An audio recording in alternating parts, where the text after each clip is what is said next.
You're listening to an Airwave Media Podcast.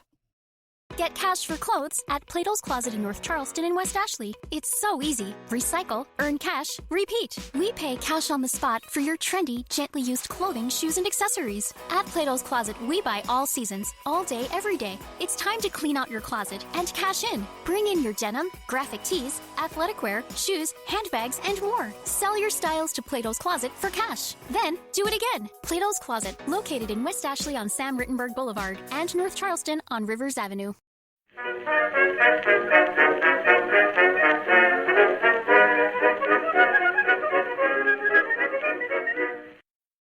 Hello everyone and welcome to History of the Second World War, episode 145, The Winter War Part 3, The Attack Begins. This week, a big thank you goes out to Renee, Justin, and Leonard for choosing to support the podcast by becoming members. Find out more over at historyofthesecondworldwar.com/members. When the Soviet invasion of Finland started, it would begin all along the border, which due to geography meant that there were multiple unrelated offensives. And what was waiting for all of these offensives was something of a shock. Soviet leaders believed that the fighting might be violent, but it would be quick, and that the Finnish defenses would rapidly fall apart. But what they found was a very motivated and highly skilled enemy, which was full of what in the Finnish language might be called sisu, which does not directly translate into English, but I like the translation of the word into something like guts or grit. The Finns would not be lacking in sisu, and they would show it in their early defenses. This episode will cover the early actions of the war before ending on some, let's call it, interesting political developments. The first major move of the war would come in the form of Soviet air raids.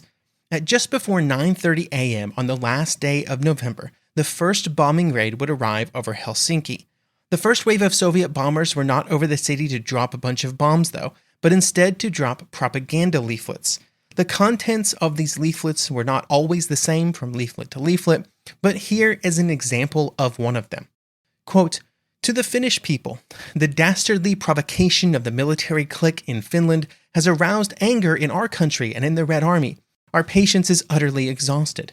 We are compelled to take up arms, but we are not waging war against the Finnish people, but against the government of Kahander and Urko, who oppress the Finnish people and have provoked this war.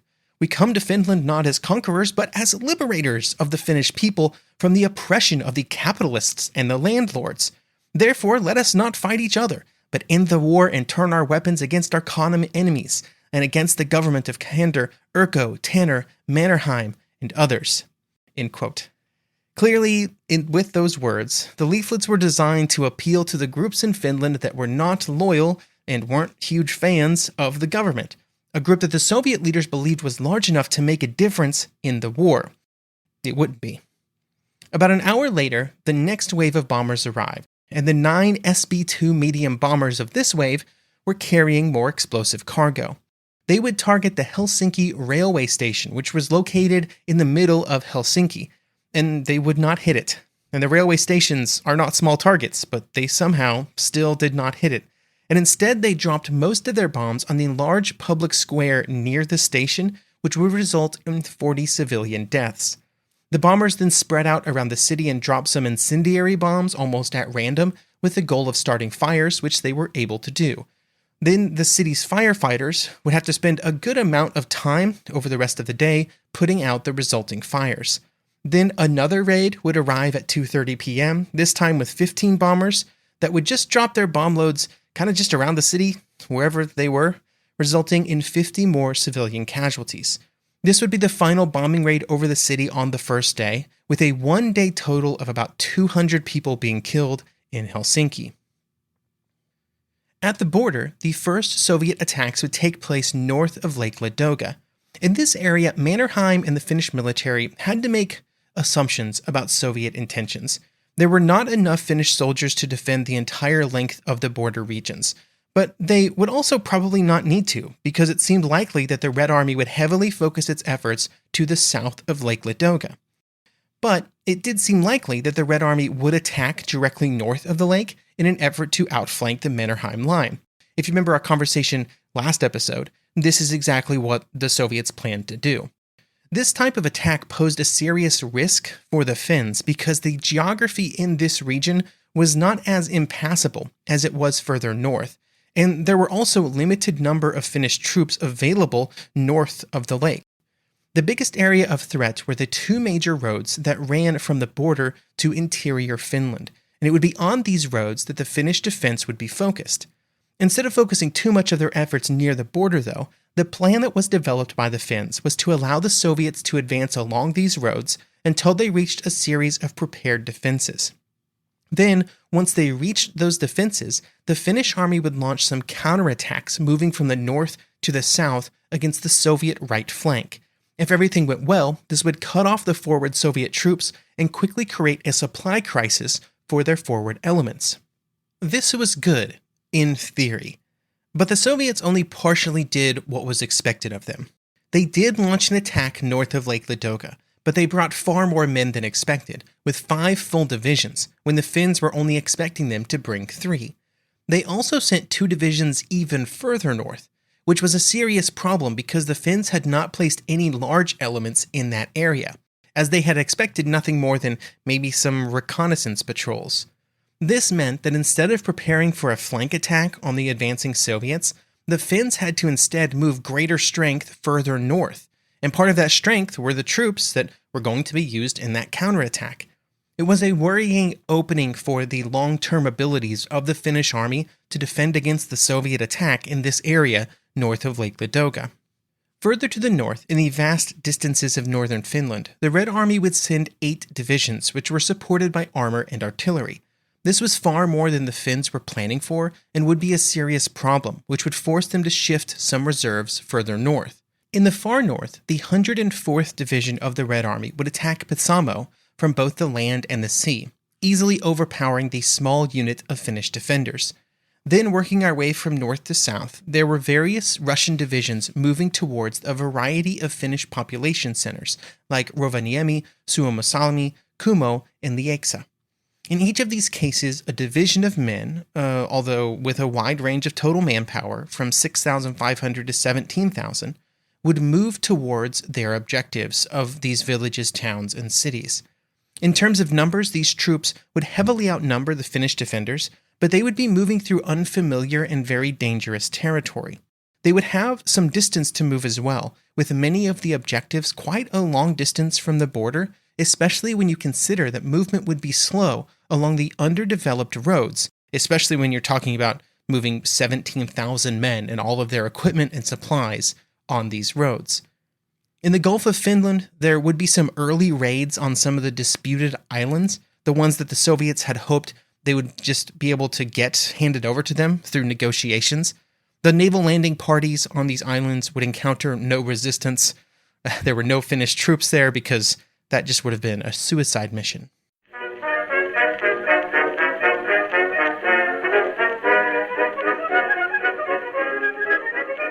Get cash for clothes at Plato's Closet in North Charleston and West Ashley. It's so easy. Recycle, earn cash, repeat. We pay cash on the spot for your trendy, gently used clothing, shoes, and accessories. At Plato's Closet, we buy all seasons, all day, every day. It's time to clean out your closet and cash in. Bring in your denim, graphic tees, athletic wear, shoes, handbags, and more. Sell your styles to Plato's Closet for cash. Then, do it again. Plato's Closet, located in West Ashley on Sam Rittenberg Boulevard and North Charleston on Rivers Avenue.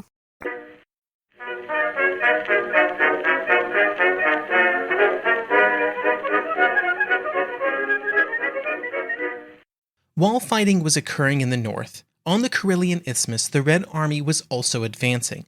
It was on the isthmus that General Meretskov had at his disposal 120,000 men, 1,000 tanks, and 600 artillery pieces, which dwarfed the numbers of Finnish defenders. But before the Red Army could come to grips with the Mannerheim Line, they first had to advance through a buffer zone between the border and the line, which varied in depth between 12 and 30 miles.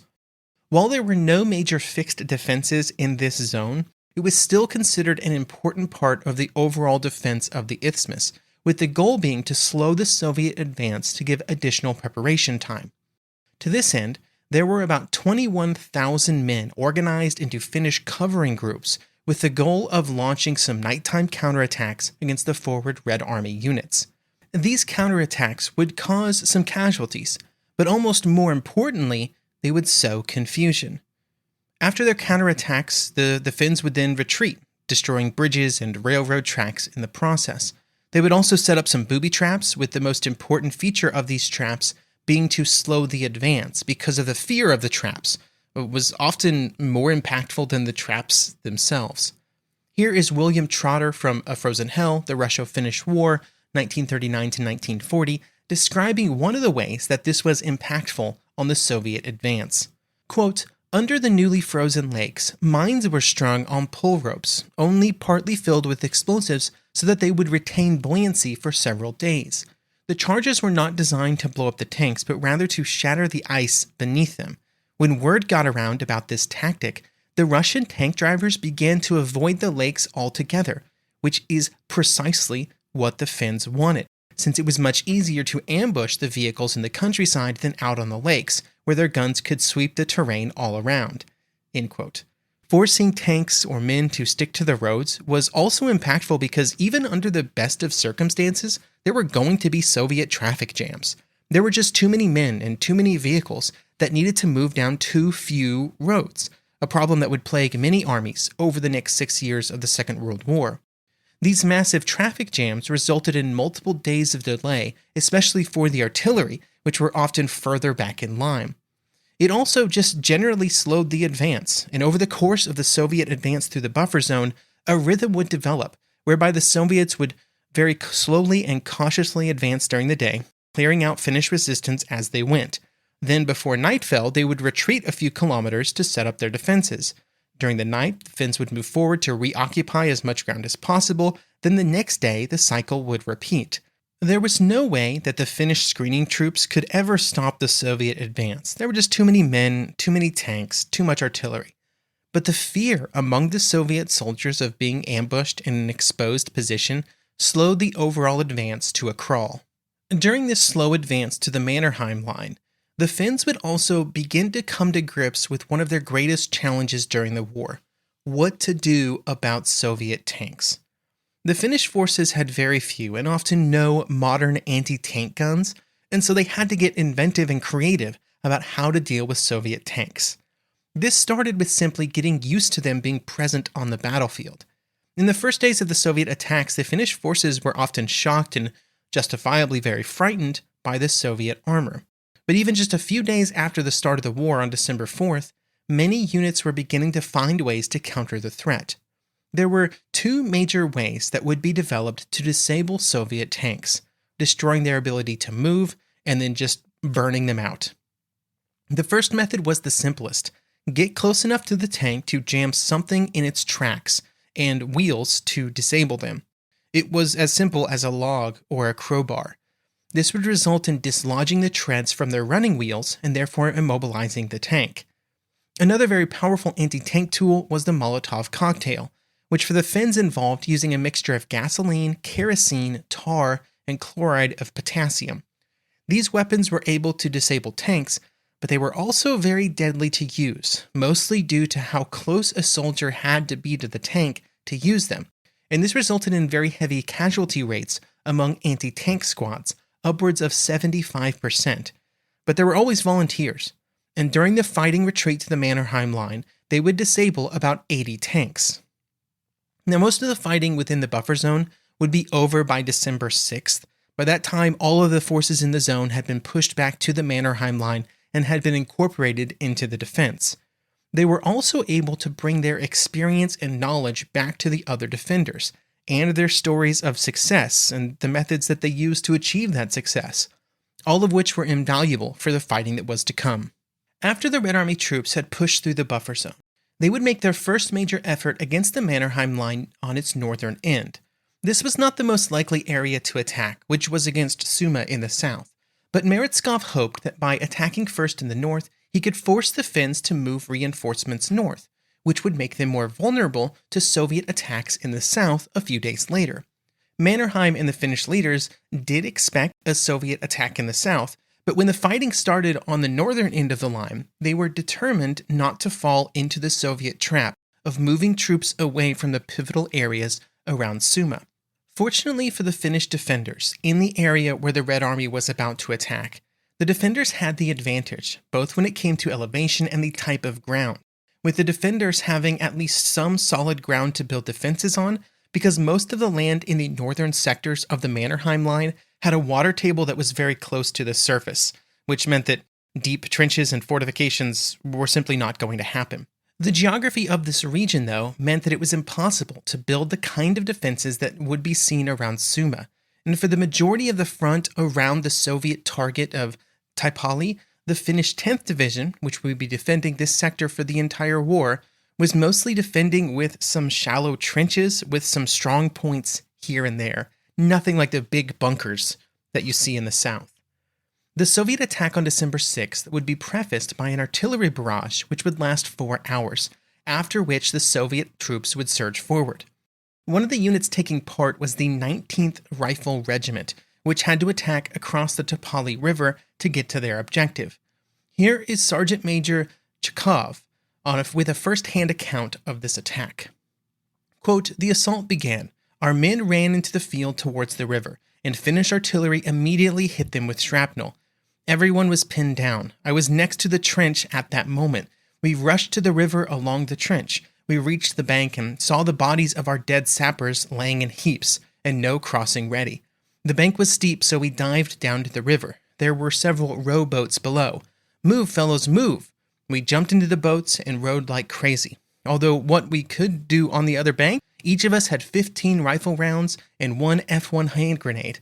Not much of a soldier. 32 of us made it to the other bank." End quote.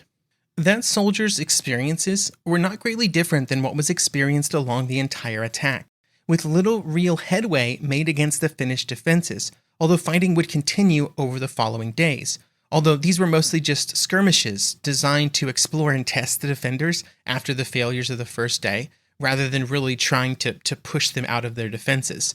That next major effort would be reserved for December 14th, when the Soviets would begin their largest bombardment yet before dawn, with the artillery fire continuing all the way until 11:30 a.m.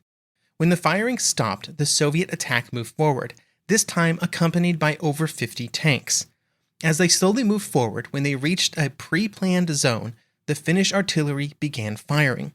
The bombardment was a surprise to the Soviet attackers, and over the next several minutes it would continue, as the Finnish gunners dropped both high explosive and shrapnel rounds right into the middle of the Soviet attack. This was an economical way to structure the artillery bombardment, but it relied on the Soviets to play their part by advancing in large groups right into a pre-planned, pre-registered kill zone, which in this case they would do. The attack would be halted by the Finnish artillery fire, with over 400 Soviet casualties and 18 disabled tanks. While this was a success, it was also a success that could not be maintained, mostly due to Soviet numbers. After the failure on the 14th, more Soviet troops, another entire division, as well as all of its divisional artillery strength, was brought into the attack against Taipale. They would continue launching attacks over the following days, but they would continue to be costly failures, not that much different than the first on December 14th. The Russians would fire their artillery against the defenses during these attacks. They would then attack in large groups. The Finnish artillery would answer when they reached a certain point.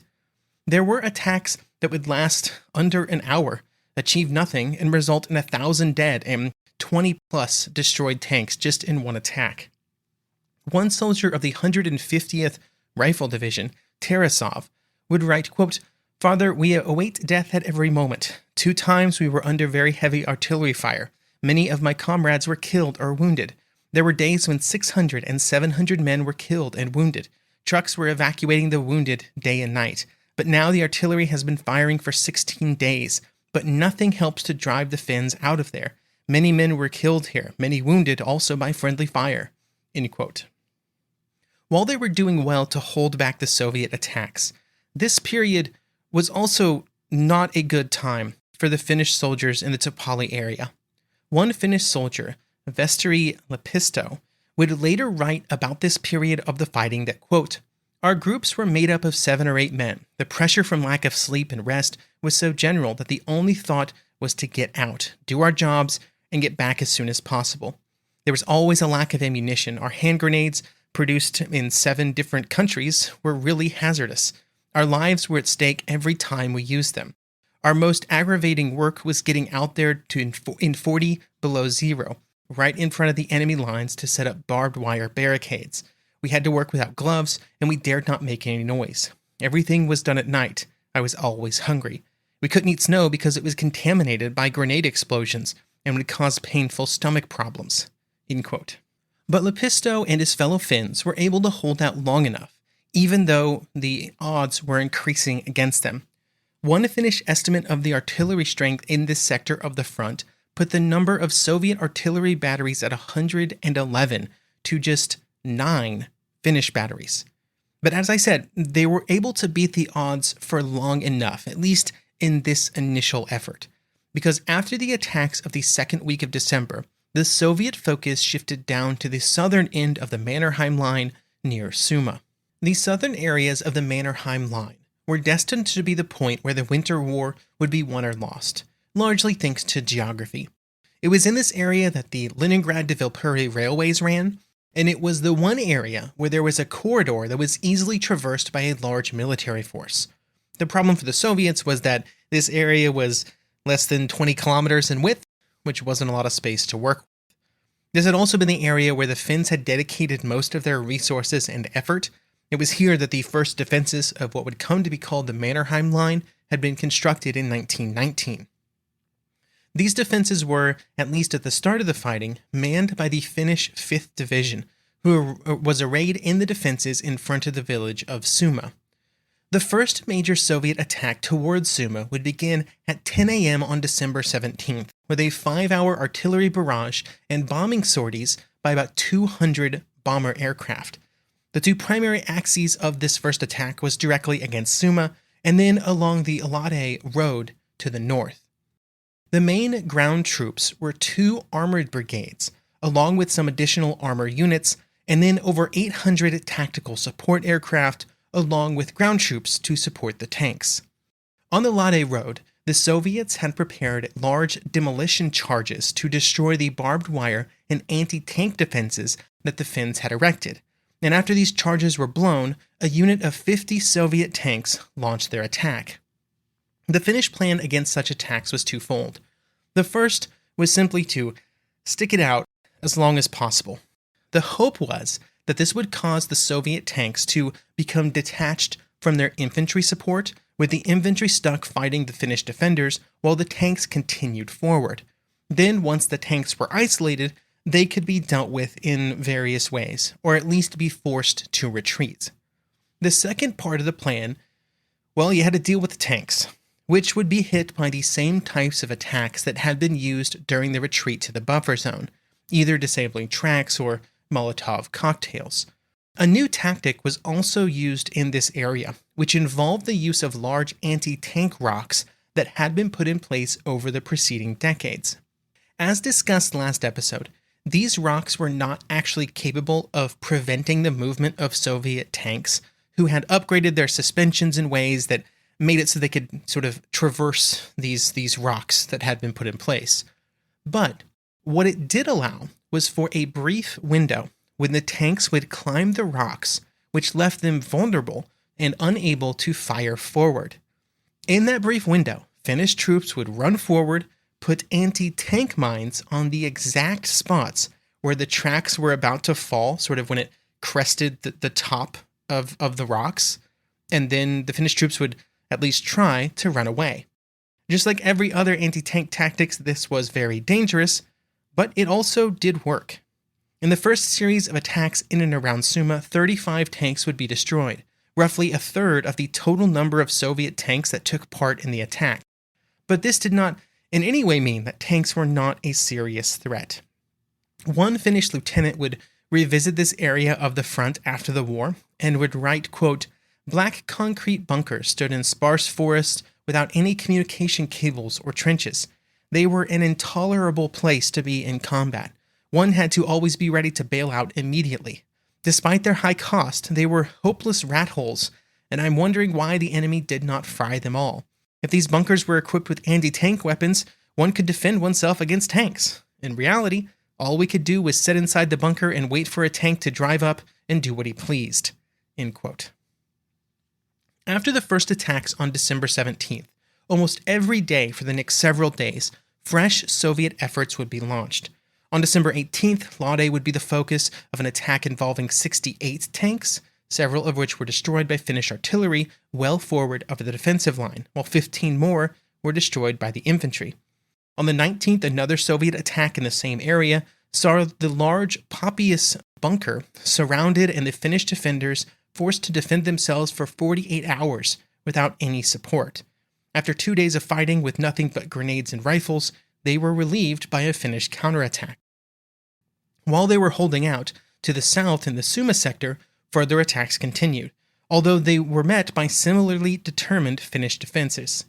After December 20th, the fighting would begin to die down, by which point 58 Soviet tanks had been destroyed just in the areas in front of Suma.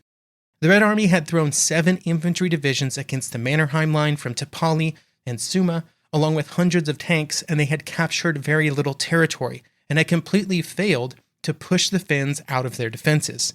It was a very rough time to be a Red Army soldier, with one letter found on a body in the Suma sector saying, quote, "We march already 2 days without food, in the severe cold, and have many sick and wounded.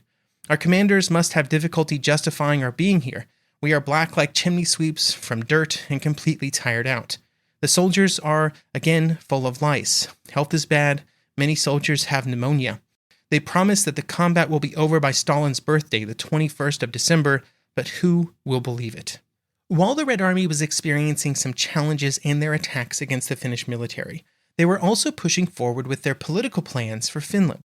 It would begin after the small village of Terijoki was captured on the shores of the Gulf of Finland, with this small village destined to be the symbolic capital of the new People's Revolutionary Government of the Finnish Democratic Republic.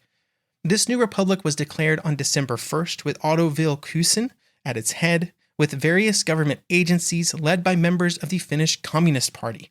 The initial plan was to have Arvo Tuominen, head of the Finnish Communist Party, act as prime minister of this new government, but he was hesitant to join the government initially, particularly after it was clear that the Red Army was not going to be able to just march through Finland and achieve a quick victory.